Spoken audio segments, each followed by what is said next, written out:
John Joven C. Bagisa, and I'm here to guide you to the basics guide in C Sharp. So, C Sharp introduction. So, what is C Sharp? So, C Sharp is a modern subject-oriented programming language developed by Microsoft. So, na-design siya para mag-build ng wide range applications from web to mobile and to desktop. And also, part siya ng .NET framework ecosystem. So, let's proceed to the variables and data types and also the basics of the C Sharp programming language. You need to learn C Sharp. As a coder enthusiastic, C Sharp is an easy to use and fun to use as a coding beginner.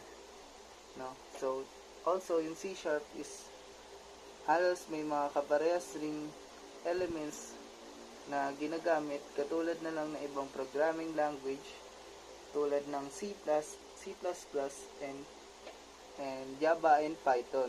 Halos konti lang yung pinagkaiba niya ng variables na ginagamit sa pagko-code ng C Sharp. So, let's proceed. Started. At first, so, the easiest way para magamit natin ang C Sharp programming language is kailangan natin na IDE, which is yung Integrated Development Environment.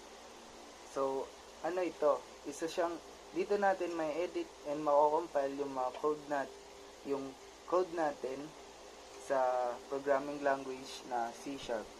So, kailangan natin manood ng tutorial or pwede naman natin i-download na lang natin as in sa Chrome, sa mga browser natin. Isa-search lang natin is Visual Studio. So, no? Then, makikita na natin doon is pwede na natin i-download yon. Then, i-set up lang natin siya sa .NET latest version nito ng framework. Then, after nun, is makakapag-compile na tayo at makakapag-edit ng gusto nating ilagay sa code natin. And, yun lang sa first. So, pupunta naman tayo sa isang website na C Sharp. No? So, halos dito rin, may kita natin maraming iba't ibang programming language ang may kita dito. So, nandito lahat ng mga kailangan natin malaman para sa mga basic tutorials and sa mga basics guides na rin.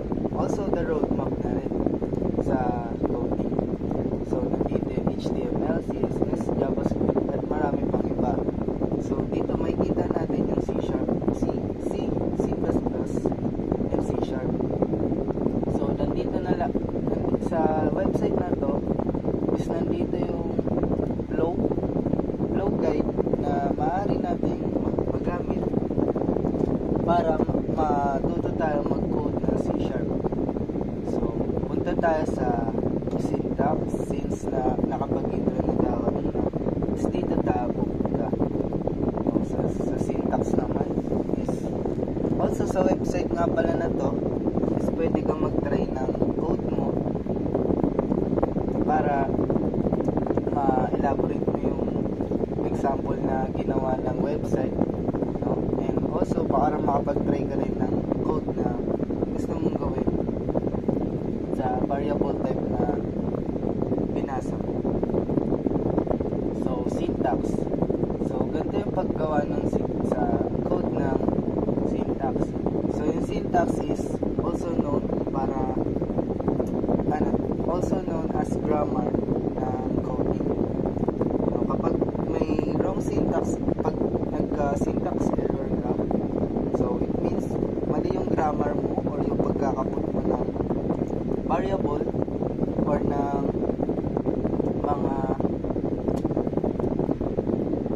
mga letter na nilagay mo o kaya symbols na nailagay mo.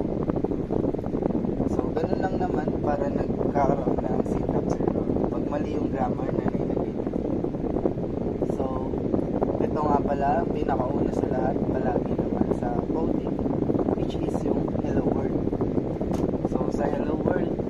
mag-input ng code sa coding ng C#. So, ganoon pa rin. Katulad ng sa Python and Java is gagamitan ng using system, then semicolon. Then after nun, is pwede na tayo maglagay ng system ay console.writeLine hello world. Or pwede maglagay muna rin tayo ng static void main, o kung string ba to or integer type ng variable lang ilalagay natin. So class program, then console.writeLine hello world with brackets, then apostrophe and semicolon sa pinaka-uli. Then i-break na natin yon kung gusto na natin i-break yung code na ilalagay natin, yung pinaka-body ng code natin. So ganun lang sa syntax. So next naman tayo is yung sa output naman. So sa output naman, ito yung print text na ginagamit sa C#. So you can use the write line or read line method with bracket. So for example nito is console.writeLine hello world, which is ito yung maglalabas sa code natin na nakalagay dun sa loob ng mismong bracket natin, which is ito.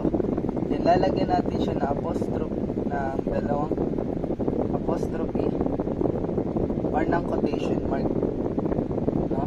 Para ito yung pinaka objective na laman na gusto nating i-output sa code natin. Then after nun, pag naalagay na tayo nun, is maglalagay na yun ng semicolon palagi kada mag-output tayo, no? Is kailangan ng semicolon sa dulo ng code natin. Then kung gusto naman natin mang-input ng user sa code natin sa console, is kailangan naman natin ng console.readLine. Sa readline is dito mag-i-input ng text yung user, no? Pagka input ng user is automatic na i-detect ng console kung ano yun. Then pwede pa natin siya dagdagan ng console.writeLine after natin malagay ng user yung in-input niya. And magpo-proceed na tayo sa iba pa para mas maintindihan natin yung dalawang input and output na C#. So proceed naman tayo sa comments, no? So sa comment naman is dito naka-indicate yung dalawang text na gamit ng ng dalawang slash, forward slash, no? And naka-ignore to and di mag-i-execute doon sa mismong code natin sa console, no? So bali parang naka-guide lang to sa mga nagbabasa ng code natin na kung ano yung magiging output ng code na yon, no? Parang comment lang siya doon sa mismong code natin, pero hindi siya nag-output doon sa mismong console pag in-execute natin pag nirun natin yung code. So ito yung example niya, no? May dalawang forward slash, then nakalagay doon yung kakalabasan or yung kung paano ginawa yung code natin. So parang comment siya na ginawa mo. Comment, then console.writeLine, no? Ayan lang. Ganun lang siya kadali kung paano mag single line comment sa code natin. And next naman is yung variable na tayo. So sa variable ay meron tayong 5 types of variables sa C#. And naka-define siya with different keywords. So ito ang may example niya. So ang una is int, which is integers.